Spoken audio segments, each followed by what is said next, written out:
Hello dear students and all respected viewers, myself Pritam sir, and now we will see the 1.4 significance of management principles. तो student आज हम part 2 देखेंगे management principles इस lesson का। तो इसके पहले हमें मतलब कि कौन कौन से टॉपिक थे, हमने कौन कौन से टॉपिक कवर कर लिए हैं उसे भी देख लेते हैं, उसे भी रिकैप कर लेते हैं। तो स्टार्टिंग में हमने देखा था प्रिंसिपल्स ऑफ मैनेजमेंट में उसका introduction, meaning and definition, then nature of principles of management. तो nature of principles of management में हमने 1 2 3 4 5 6 7 पॉइंट्स देखे थे। तो 7 पॉइंट्स कौन कौन से थे उसको एक बार आप लोग देख लीजिए। उसके पहले ये कि जो मैनेजमेंट होता है वो हर जगह पाया जाता है, चाहे वो ऑर्गेनाइजेशन कैसा भी हो, नॉन बिजनेस वाला हो चाहे बिजनेस वाला हो, सोशल लाइफ में भी पर्सनल लाइफ में भी मैनेजमेंट की ज़रूरत होती है। और उसे और प्रॉपर तरीके से करने के लिए उसके लिए कुछ प्रिंसिपल्स बनते हैं। तो वो जो प्रिंसिपल्स होते हैं उनका नेचर कैसा होना चाहिए, तो सबसे पहले तो ये यूनिवर्सली क्या होने चाहिए, अप्लीकेबल होने चाहिए, इसलिए यूनिवर्सल एप्लीकेशन पहला दिया है। फिर वो क्या होते हैं, एक जनरल गाइडलाइंस होते हैं हर एक ऑर्गेनाइजेशन के लिए। फिर थर्ड पॉइंट ये था कि principles are formed by practice and experiment. तो जो भी प्रिंसिपल होते हैं वो ऐसे ही हम नहीं लागू करवा सकते हैं, कहीं पर भी ऐसे ही फॉर्म नहीं करते हैं। पहले जो भी थिंकर्स होते हैं या जो टॉप लेवल के मैनेजमेंट होते हैं उस पर प्रैक्टिस करते हैं, उस पर एक्सपेरिमेंट करते हैं, फिर उस प्रिंसिपल्स को अपने ऑर्गेनाइजेशन में लेकर के आते हैं। देन फोर्थ वन था हमारा जो कि बहुत ही इंपॉर्टेंट है, फ्लेक्सिबिलिटी। उसका नेचर ऐसा होना चाहिए कि उसे हम कभी भी मॉडिफाई कर सकते हैं, जैसा सिचुएशन हो, जैसा पर्सन हो, जैसा ऑर्गेनाइजेशन हो, उसके अकॉर्डिंग उस प्रिंसिपल्स मैनेजमेंट को हम क्या कर सकते हैं, चेंजेस कर सकते हैं। फिर बिहेवियरल इन नेचर, ये ऐसा होना चाहिए कि हर कोई इसको प्रैक्टिस कर सके, इसको ओबे कर सके। देन हमने 6th वन देखा था कॉज एंड इफेक्ट रिलेशनशिप। इसमें भी हमने ये देखा कि जो भी मतलब कि वर्कर्स होते हैं उनके लिए, जो हमारा प्रोडक्ट है उनके लिए एक प्रॉपर प्लानिंग होनी चाहिए। अगर वर्कर है उनसे और अच्छे से काम कराना तो उन्हें इंसेंटिव्स वगैरह देना चाहिए, और अगर आपके प्रोडक्ट की सेल बढ़ानी है तो उसके लिए एडवर्टाइजमेंट वगैरह का भी इफेक्टिव होना चाहिए। फिर हमने 7th ये देखा था कि all principles are of equal importance. जितने भी प्रिंसिपल्स आप लोग दे देते हो है ना अपने मैनेजमेंट को, तो वो सभी के सभी क्या होते हैं, इक्वल होते हैं। उनका इंपॉर्टेंस, उनका जो महत्व है वो एक समान होता है हर जगह पे। देन अब हम देखेंगे 1.4 significance of management principles. Dear students, जो सिग्निफिकेंस होता है उसी को इंपॉर्टेंस भी कहा जाता है। तो अगर इंपॉर्टेंस ऑफ मैनेजमेंट प्रिंसिपल भी पूछा जाए तो उसका मतलब यही होगा कि सिग्निफिकेंस ही आपको बताना है। अक्सर एग्जाम में इस तरीके से होता है कि आपसे इंपॉर्टेंस ऑफ मैनेजमेंट प्रिंसिपल पूछता है या importance of principles of management पूछेगा। तो शब्द ही सिर्फ यहाँ वहाँ है, बट आप ध्यान से इसे समझ लीजिए, यही चीज़ें वहाँ पर भी आपको लिखनी होंगी, चाहे वो शॉर्ट नोट हो चाहे आपको बिग आंसर्स लिखने हो, सब जगह पे यही सिग्निफिकेंस ऑफ मैनेजमेंट प्रिंसिपल ही होंगे। देन हम ये देखेंगे कि हमने डिस्कस कर लिया है नेचर ऑफ प्रिंसिपल्स मैनेजमेंट के। Then it can be said that management, it can be said that management principles are applicable everywhere. They are in the form of predetermined solution for the problems which are recurring. तो सीधी सी बात है कि ये जो भी principles होते हैं ना, अब इनका महत्व क्यों है, इसके पहले हम लोगों ने नेचर में देख लिया कि ये हर जगह अप्लीकेबल है। और ये क्या होते हैं, प्री डिटरमाइंड सोल्यूशन होते हैं, मतलब पहले से ही सोल्यूशन बना लिया जाता है आने वाले उस प्रॉब्लम का जो कि बार बार आएगी। जैसे कि प्रोडक्शन कैसे करना है तो उसके लिए प्रॉपरली कौन सा वर्कर कहाँ हमें लगाना है, फिर फाइनल प्रोडक्ट बन जाएगा तो कौन से वर्कर को पैकिंग के लिए देना है, फिर उसके बाद फिर कैसे ट्रांसपोर्ट होगा। तो ये प्रॉब्लम्स तो बार बार आने वाली है ना, तो इसके लिए पहले से ही टाइम टेबल बन जाता है, रूल्स एंड रेगुलेशन बन जाते हैं, वर्कर डिसाइडेड हो जाते हैं। तो इसलिए ये बहुत ही महत्वपूर्ण है कि हमारे पास प्रिंसिपल्स होने चाहिए। जो मैनेजमेंट है उसका प्रिंसिपल होना चाहिए, यानी वर्क डिवीजन होना चाहिए, फिर जो कमांड करने वाला है वो प्रॉपर होना चाहिए, एक जगह से कमांड सबको मिलना चाहिए। तो यही चीज बताई जा रही है कि ये पहले से ही डिसाइडेड होता है, प्री डिटरमाइंड सॉल्यूशंस होते हैं। They are guiding the manager, so it is important for every manager to know them. Them यहाँ पे क्या इंडिकेट करता है, जो देम है वो इंडिकेट करता है आपका मैनेजमेंट प्रिंसिपल्स, ये इसका प्रोनाउन है। In every types of organisation or in group activity one need to apply principles according to nature, size and requirement of the organization. तो आप देखिए स्टूडेंट्स, बार बार देख रहे हो कि जो भी बिजनेस होगा उसका नेचर क्या है, उसकी साइज क्या है, उसकी रिक्वायरमेंट क्या है, तो उसके अकॉर्डिंग ही हमारा जो प्रिंसिपल्स होगा मैनेजमेंट का उसको हम डिसाइड करेंगे, और जो मैनेजर्स हैं उनको इन सब चीज़ों के बारे में अच्छे तरीके से पता होना चाहिए। This principles are tested and practised world wide from many years, और ये जो भी प्रिंसिपल्स हैं ना, इनको कई बार परीक्षण भी किया गया है, टेस्ट किया गया है, और प्रैक्टिस मतलब कि इनका अनुसरण भी किया गया है वर्ल्ड वाइड बहुत सालों से। Therefore it is important to study the significance और importance of management. Dear student, देखा आपने, सिग्निफिकेंस और इंपॉर्टेंस दोनों सेम होता है, तो इसलिए इसके इंपॉर्टेंस को, इसके सिग्निफिकेंस को पढ़ना बहुत ज़्यादा इंपॉर्टेंट है हर एक स्टूडेंट के लिए, हर एक उस मैनेजर के लिए। With the help of the following facts, तो ये जो फॉलोइंग फैक्ट्स दिए हुए हैं ये भी 7 हैं, तो इसे हम 1 बाय 1 देखेंगे कि इसमें क्या दिया हुआ है, कौन कौन से जो सिग्निफिकेंस, कौन कौन से इंपॉर्टेंस होते हैं प्रिंसिपल्स ऑफ मैनेजमेंट के। तो फर्स्ट वन है provides useful insight to managers. Provides मतलब कि देता है, ये प्रदान करता है, यूजफुल जो कि उपयोगी है, इनसाइट मतलब एक दृष्टिकोण, एक जो मैनेजर होता है उसे एक दृष्टिकोण देता है, उसको पहले से एक आइडिया दे देता है कि हाँ ये चीज़ अब यहाँ पर होनी चाहिए, ये चीज़ ऐसे यहाँ पर वर्क डिवाइड करना, इस तरीके से अपना काम करवाना है। The principles of management helps the manager to understand the organisation.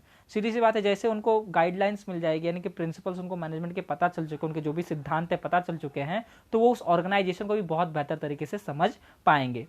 The study of principles helps to improve the understanding of the situation and problems, और जो इसकी स्टडी है, प्रिंसिपल्स की जो स्टडी है वो हेल्प करेगी, उसकी समझ, जो अंडरस्टैंडिंग यानी कि समझ है उसको इम्प्रूव करेगी। किस चीज़ की समझ को इम्प्रूव करेगी? जो वहाँ की सिचुएशन है, जो ऑर्गेनाइजेशन की सिचुएशन है और जो वहाँ की प्रॉब्लम्स है उसको समझने में जो मैनेजर होगा उसकी बहुत ही हेल्प करेगी और उसमें इम्प्रूवमेंट लेकर आएगी। It further helps the manager to find out the solution of the problems and handle situation, और आगे चल करके ही, मैंने कहा था ना, इनको दृष्टिकोण मिल जाता है, एक सोचने का नज़रिया मिल जाता है, तो जो भी प्रॉब्लम्स है उसका उनको कैसे सोल्यूशन निकालना है वो इससे पता चल सकता है, और जो भी सिचुएशन उनके सामने आएगी उसको कैसे हैंडल किया जाए ये उनको पहले से पता चल सकता है।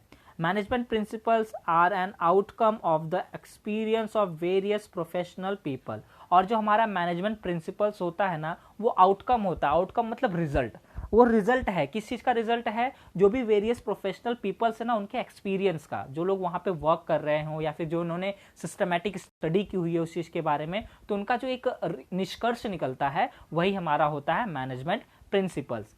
The use of this principles is helping manager about the manner in which we should act in a different situation. This type of timely guidance reduces the wastage of resources and the goal can be achieved in a appropriate manner. और साथ ही साथ अगर ये जो principles of management हैं, अगर ये manager को पता है तो वो वहाँ पे कैसे एक्ट करेगा डिफरेंट सिचुएशन में, किस मैनर में, किस तरीके से एक्ट करेगा उसको पहले से पता होगा, और इसी तरीके से अगर टाइमली उसको गाइडेंस मिलता रहे तो क्या होगा कि वहाँ पे रिड्यूस मतलब कम हो जाना, जो भी वेस्टेज ऑफ रिसोर्सेस है, जो भी रिसोर्सेस है, रिसोर्सेज आप देखोगे कि 2 तरीके के रिसोर्स होते हैं, आगे आपको मिलेंगे, एक फिजिकल रिसोर्स होता है, एक ह्यूमन रिसोर्स, तो उनका भी जो वेस्ट होने वाला है, जो वेस्टेज होगा वो भी बहुत कम किया जा सकता है। And the goals can be achieved in a appropriate manner, और जो भी उन्होंने गोल्स रखे हुए हैं, जो भी उनके लक्ष्य हैं, बहुत ही अप्रोप्रिएट मैनर में उसको हम अचीव कर सकते हैं, उसको हासिल कर सकते हैं। तो ये था हमारा first point, provide useful insight to managers, यानी कि मैनेजर्स को वो बहुत ही उपयोगी दृष्टिकोण या नजरिया दे देता है। देन सेकेंड वन हमारा है कि helpful in efficient utilisation of resources. यहाँ देखिए हमने वेस्टेज ऑफ रिसोर्सेज देखे थे ना, ठीक उसी से रिलेटेड ये दूसरा पॉइंट है कि ये हेल्प करता है कि जो भी हमारे पास रिसोर्सेज हैं उसका यूटिलाइजेशन का बहुत इफिशियंट वे में हो। In every organisation 2 types of resources are used. आपने देखा ना 2 टाइप्स ऑफ रिसोर्सेज यहाँ पे यूज होता है। पहला होता है आपका फिजिकल रिसोर्स जिसमें कि मटेरियल आता है, मशीन आता है, money etcetera, and human resource, और दूसरा है उसमें ह्यूमन रिसोर्स आता है जिसे हम मैन पावर भी कहते हैं। सीधी सी बात है कि जो मशीनरीज वगैरह होंगी या फिर जो फाइनल प्रोडक्ट बनेगा तो उसको ले जाना, ले आना, पैकिंग करना, उसके लिए हमें मैन पावर चाहिए। तो the basic function of management is to make proper balance between these resources by putting them to optimum use and control on wastage of resources।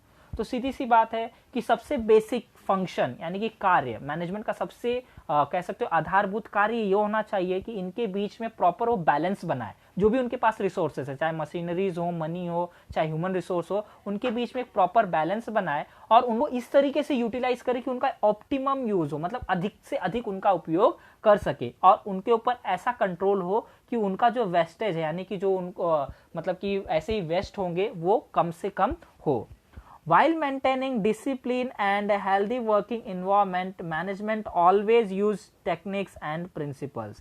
तो जब भी वो डिसिप्लिन यानी कि अनुशासन को जब उन्हें मेंटेन करना होता है और जो वहाँ का वर्किंग इन्वायरमेंट है उसको हेल्दी रखना होता है, तो मैनेजमेंट हमेशा एक टेक्निक यूज करती है और एक प्रिंसिपल्स बना के रखती है, रूल्स एंड रेगुलेशंस बना करके रखती है। It helps in establishing cordial relationship between management and the employees which increases the efficiency. और सीधी सी बात है कि जो मैनेजमेंट होता है, जो टॉप लेवल के मैनेजमेंट होते हैं, जो ऑनर्स होते हैं उनमें और जो एम्प्लॉयज होती है उनके बीच में एक कॉर्डियल रिलेशनशिप बनता है, मतलब कि अच्छा सा रिश्ता बन जाता है जिससे कि जो एम्प्लॉय है उसके वर्क की इफिशियंसी भी और अच्छी बन जाती है। Level of employees also affect the effective administration. For example, use of standard tools and machinery helps in increasing quality or productivity as well as increasing levels of efficiency of human resource। तो सीधी सी बात है, अभी यहाँ पर कह ये रहे हैं कि अगर जो भी कॉर्डियल रिलेशनशिप उनके बीच में होगा, मतलब जो मैनेजमेंट है और एम्प्लॉय, तो कब होगा कि जब वो अगर अच्छे एग्जाम्पल दिया है कि अगर स्टैंडर्ड टूल्स को यूज करें, मशीनरी को अगर वहां पर वो यूज करेंगे तो वहां की जो प्रोडक्टिविटी है ना, और जो क्वालिटी होगी प्रोडक्ट की वो भी धीरे धीरे बढ़ती जाएगी और साथ ही साथ जो ह्यूमन रिसोर्स है ना उसकी इफिशियंसी यानी कि उनकी गुणवत्ता, उनके काम करने की क्षमता भी और अच्छी हो जाएगी। अगर उसी की जगह पे अगर मशीनरी अच्छी नहीं है, बार बार बंद हो जा रही है, तो क्या होगा कि वहां पे ह्यूमन रिसोर्स होगा तो सही लेकिन वो प्रॉपर वर्क नहीं कर पाएगा, उसका टाइम वेस्ट होगा, तो वेस्टेज ऑफ टाइम यहाँ पर होगा और जो ह्यूमन रिसोर्स है वो भी वेस्ट हो जाएगा। Then the third point is scientific decision. In business organization, and a scientific decision means systematic or balanced decision। तो जो scientific decision होता है उसका मतलब होता है कि एक systematic और balanced decision लेना। Principles train the managers to handle critical situation tactfully, otherwise the manager have to work always with trial and error method। With the use of various management principles, one can get an idea about how to analyze the situation, to search alternative option and their results। So dear students, जो भी business organisation होता है वहाँ पे जो भी decision लिया जाना चाहिए वो एक सिस्टमेटिक वे में होना चाहिए और एक बैलेंस्ड डिसीजन होना चाहिए, उसे ही हम कहते हैं साइंटिफिक डिसीजन। तो जो प्रिंसिपल्स होते हैं वो जो मैनेजर होंगे ना उनको ऐसा ट्रेन कर देता है ताकि अगर कोई भी क्रिटिकल सिचुएशन भी अगर ऑर्गेनाइजेशन में आती है तो टैक्टफुली मतलब कि एकदम चतुराई से उसका सामना करे और उसको प्रॉपर वे में उसको हैंडल करे। अगर ऐसा नहीं होगा तो जो मैनेजर होगा ना वो बार बार ट्रायल एंड एरर मेथड पे ही वर्क करेगा जिससे कि रिसोर्सेज क्या होंगे, वेस्ट होंगे। With the use of various management principles, one can get an idea how to analyze the situation।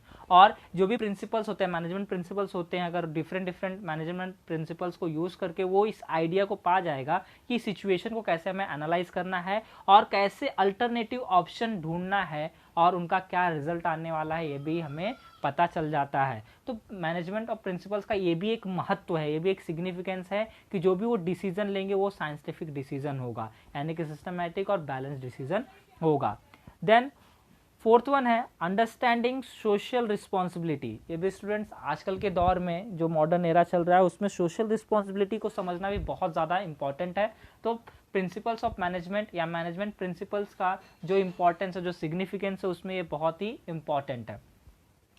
Management principles are based on every aspects of organization. They are not developed only for viewpoint of handling the resources effectively, but they guide management in understanding social responsibility of organization।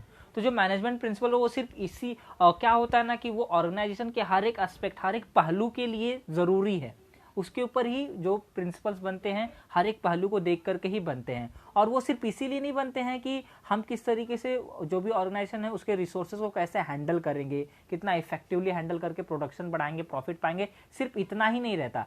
ये जो principles होते हैं ना वो उनको guide करते हैं, जो मैनेजमेंट होते हैं उनको इसलिए भी गाइड करते हैं कि वो समझ सके, अंडरस्टैंडिंग होना मतलब समझ पाना कि उनकी सोशल रिस्पॉन्सिबिलिटी, जो समाज के प्रति उनका जो उत्तरदायित्व है उसको भी वो वहां पर समझ सके, so that they can focus on providing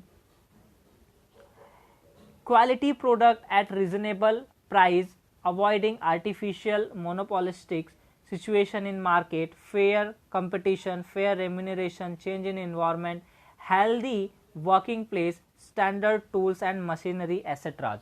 तो जो उनकी सोशल रिस्पॉन्सिबिलिटी है उसमें क्या क्या आता है कि वो जो अपना प्रोडक्ट बनाए ना वो क्वालिटी प्रोडक्ट हो और रिजनेबल प्राइस में हो। अगर क्वालिटी तो बहुत ज़्यादा महंगा भी ना मिले, इतना मिले कि हर कोई पब्लिक, जो भी पर्सन है, जो भी सोसाइटी में लोग रहने वाले लोग हैं उसको अफोर्ड कर सके। और अवॉइड आर्टिफिशियल मोनोपोलिस्टिक्स सिचुएशन, है ना। कभी कभी देखिए काला बाजारी वगैरह करके या तो फिर सिर्फ एक ही कंपनी उस चीज़ को बनाए तो उसके पास ही लोग जाएं, तो इस तरीके की जो आर्टिफिशियल मोनोपोलिस्टिक सिचुएशन होती है मार्केट में वो भी नहीं करनी चाहिए किसी भी ऑर्गेनाइजेशन को। और फेयर कंपटीशन, अगर वो किसी और दूसरी कंपनियों से कंपटीशन कर रहे हैं तो भी उचित कंपटीशन होना चाहिए। ये नहीं कि उस कंपटीशन के लिए वो कुछ भी करे, कुछ भी नहीं करना है, प्रॉपर वे में कंपटीशन भी रखना है। And then fair remuneration.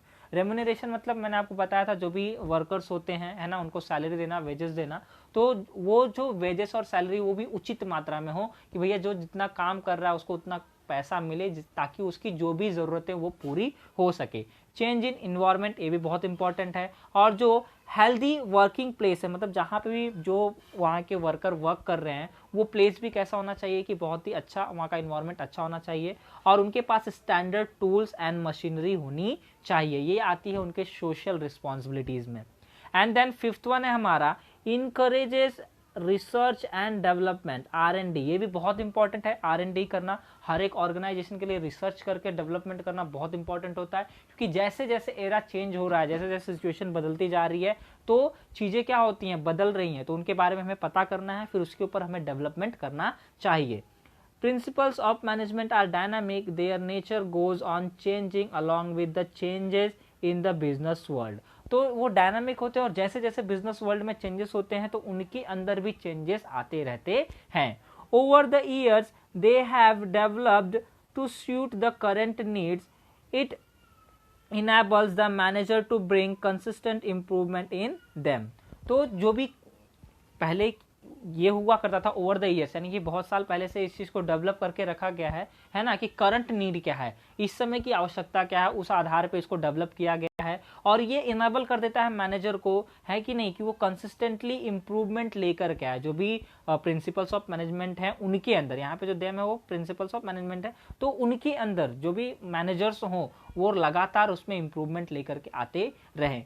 Management adopts new trends at working place automatically। और जो मैनेजमेंट होता है ना वो अडॉप्ट कर लेता है, नए नए जो भी ट्रेंड आते हैं तो वो अपने वर्किंग प्लेस में ऑटोमेटिकली अडॉप्ट करता है। This guidelines helps management to make comparison of used principle with its expected outcome।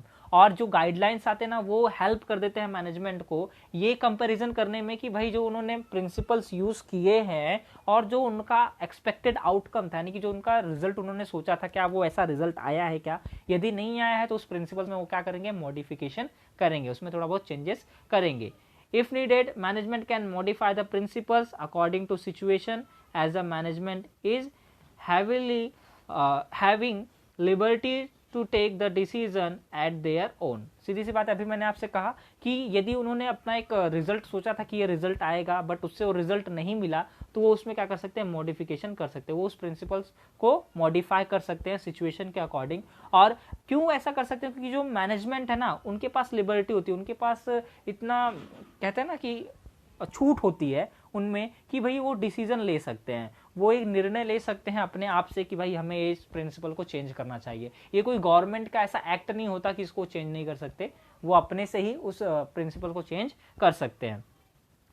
This training helps in developing scientific approach towards research and development and growth and development of a organization। और ये जो चीज़ें है ना, ये इनको training दे देती है ताकि वो डेवलप कर सके, जो साइंटिफिक अप्रोच हो सकता है, और वो रिसर्च कर सके और उसके ऊपर वो डेवलपमेंट कर सके, ग्रोथ कर सके अपनी ऑर्गेनाइजेशन के लिए।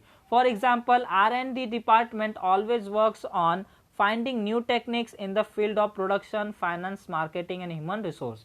जिसका कि एक एग्जाम्पल ये है कि जो R&D डिपार्टमेंट होता है वो हमेशा वर्क करता रहता है, हमेशा ढूंढता रहता है नई नई टेक्निक्स को, नए नए ऐसी टेक्निक्स ढूंढता रहता है प्रोडक्शन में, फाइनेंस कहाँ से लेकर आए, मार्केटिंग कैसे करे, और ह्यूमन रिसोर्सेज कैसे बढ़ाए, या फिर क्वालिटी ह्यूमन रिसोर्सेज कैसे लेकर आए। स्किल्ड जो होते हैं, अनस्किल्ड, ये आप आगे देखोगे, तो उनमें से प्रॉपर ह्यूमन रिसोर्स को वो कैसे लेकर के आए और उनसे कैसे वर्क करवाए। तो ये बहुत सारी चीज़ें होती हैं जो कि R&D डिपार्टमेंट करता है। और जो हमारे प्रिंसिपल्स ऑफ मैनेजमेंट होते हैं ना, उसका एक ये भी इंपॉर्टेंस है कि वो हमेशा इनको इनकरेज करता रहता है कि आप इसके अंदर हमेशा। Now the sixth one is helps to coordinate and control. Management principles are the guidelines for better coordination and control. It is very challenging to create coordination and cooperation among different employees working in a different departments. So dear students, ये जो management principles होते हैं ये guidelines होते हैं, आपने पहले भी देखा है कि guidelines होते हैं, और ये गाइडलाइंस इस तरीके से होते हैं कि वो कोऑर्डिनेशन बिठा सके, यानी कि उनके बीच में अच्छा सहयोग बिठा सके और उन पर कंट्रोल कर सके जो भी वहाँ पे वर्कर्स हैं उन पे। इट इज़ वेरी चैलेंजिंग, ये बहुत ही चुनौतीपूर्ण होता है कि कोऑर्डिनेशन को क्रिएट करना या फिर कोऑपरेशन लाना different employees working in a different department. तो डिफरेंट डिपार्टमेंट में काम करने वाले जो भी एम्प्लॉय होते हैं उनके बीच में कोऑर्डिनेशन और कोऑपरेशन लाना बहुत ही चुनौतीपूर्ण होता है, बहुत ही चैलेंजिंग होता है। It is also difficult task for manager to keep control on the performance of employees। और ये भी बहुत ही डिफिकल्ट टास्क होता है कि हर एक एम्प्लॉयज़ का जो परफॉर्मेंस है वो कैसे उसको कंट्रोल में रखे।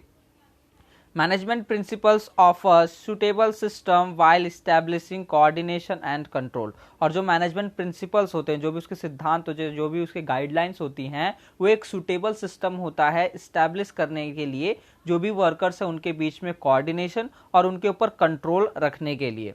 देन द सेवंथ वन है डेवलप्स ऑब्जेक्टिव अप्रोच। इसमें वो क्या करता है, ऑब्जेक्टिव अप्रोच को भी डेवलप करता है। With the help of various principles management one can develop an objective approach. Managers can identify the business opportunities, root cause of problems in correct manner and can provide appropriate solution on it. तो ये objective approach भी देता है। Objective मतलब कि जो लक्ष्य उन्हें पाना है, जो गोल उनका है, तो उसके लिए डायरेक्शन दे देता है कि हाँ आपको इस तरीके से ही वर्क करना है। तो जो प्रिंसिपल्स ऑफ मैनेजमेंट ये क्या करता है, ऑब्जेक्टिव अप्रोच करता है, और जो मैनेजर है वो आइडेंटिफाई कर सकते हैं कि कहाँ पे बिजनेस अपॉर्चुनिटी है, अब यहाँ पर हम बिजनेस को और कैसे ग्रो कर सकते हैं, और अगर कोई प्रॉब्लम हुई हो तो उसका रूट कॉज क्या है, मतलब कि उसकी जड़ कहाँ पे, कहाँ से प्रॉब्लम शुरू हुई है, वो उसको पता चल सकता है और वो उसको करेक्ट मैनर में अप्रोप्रिएट सॉल्यूशन भी उसका ढूंढ सकता है। It builds confidence in the minds of the managers. और ये जो भी प्रिंसिपल्स ऑफ मैनेजमेंट होते हैं ये हम मैनेजर के माइंड में कॉन्फिडेंस को भी बिल्ड करते हैं। तो हमने देख लिया कि जो 7 पॉइंट्स हैं हमारे, जो कि significance of principles of management के हैं या सिग्निफिकेंस ऑफ मैनेजमेंट प्रिंसिपल्स। तो डियर स्टूडेंट्स, इसको लाइन बाय लाइन प्रॉपरली इसको लर्न कर लीजिएगा, जो भी हेडिंग दी हुई है, और इसके बाद इसके अंदर जो लिखना होता है आप अपने ओन वर्ड से लिख सकते हो। तो देखिए, पहला वन है हमारा provides useful insight to manager. Second one है helpful in efficient utilisation of resources, scientific decision. Fourth one है understanding social responsibility. Fifth one है हमारा encourages research and development. Then sixth one है हमारा helps to coordinate and control. Seventh one है develops objective approach. अब हम देखेंगे 1.5 theories of management, कि मैनेजमेंट के लिए कौन कौन सी थियरीज दी गई हैं या फिर कैसे दी गई हैं, कौन कौन है, इसको हम इस टॉपिक में पढ़ेंगे। तो management theories are the set of general rules that guide the managers to manage an organisation. तो जो भी मैनेजमेंट थियरीज होता है एक सेट होता है कि नहीं, एक समुच्चय होता है जनरल रूल्स का, जो भी नियम कानून वो अपनी ऑर्गेनाइजेशन में बना दे उस तरीके का एक सेट होता है जो कि गाइड करता है मैनेजर को कि उस ऑर्गेनाइजेशन को कैसे मैनेज करेगा, उसको कैसे व्यवस्थित करेगा। Theories are an explanation to assist employees to effectively relate to the business goal and implement effective means to achieve the same.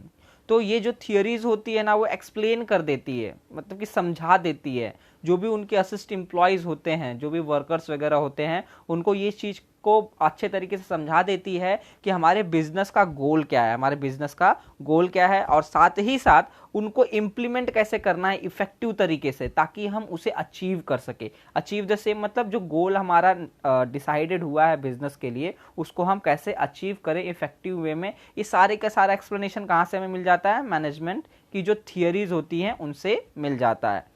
Various management thinkers have introduced theories which are based on different approaches। और बहुत से ऐसे management thinkers हैं जिन्होंने बहुत सी theories को introduce, उसका परिचय करवाया है लोगों से, और वो अलग अलग अप्रोचेस से जाती है, मतलब कि अलग अलग ढंग से उसे अप्रोच किया जाता है। Management thinkers such as Frederick Winslow Taylor, Elton Mayo, Henry Fayol, etc. have introduced the theories which are based on different approaches। अब यहाँ पे देखिए कुछ थिंकर्स के नाम भी दिए गए हैं, फ्रेडरिक विंस्लो टेलर और एल्टन मायो और हेनरी फॉल्स। इसमें से हेनरी फॉल जी को और फ्रेडरिक विंस्लो टेलर जी को हमें पढ़ना भी है। तो ये इन्होंने क्या किया है, बहुत सी थियरीज को इंट्रोड्यूस किया है जो कि अलग अलग तरीके से उसको हम अप्रोच कर सकते हैं, अलग अलग तरीके से हम उसे देख सकते हैं। These theories are applicable in all type of organization। और ये जो भी थियरीज हैं, है कि नहीं, ये हर एक ऑर्गेनाइजेशन में अप्लीकेबल हैं विथ अप्रोप्रिएट मॉडिफिकेशन। उसमें अप्रोप्रिएट यानी कि उचित तरीके से थोड़ा सा मॉडिफिकेशन करके, थोड़े बहुत चेंजेस उसमें ला करके हम क्या कर सकते हैं, हर एक प्रकार का ऑर्गेनाइजेशन में उसको अप्लाई कर सकते हैं, मतलब हर जगह वो अप्लीकेबल है। Every manager can use these theories by adding some innovative techniques and strategies। तो जितने भी मैनेजर हैं वो अपने उस ऑर्गेनाइजेशन में इन सब थियरी को कुछ इनोवेटिव टेक्निक्स और कुछ स्ट्रेटजीज ऐसे उसमें डाल करके, है कि नहीं, मतलब ऐड करके उसे हर जगह पे वो लागू कर सकते हैं। It means these old theories are the basis of modern management theories. और इसलिए ऐसा समझा भी जाता है कि जो भी ओल्ड थियरीज हैं वो क्या है, एक बेसिक है, बेसिस मतलब कि नींव है, आधार है किसी भी मॉडर्न मैनेजमेंट थियरी के लिए।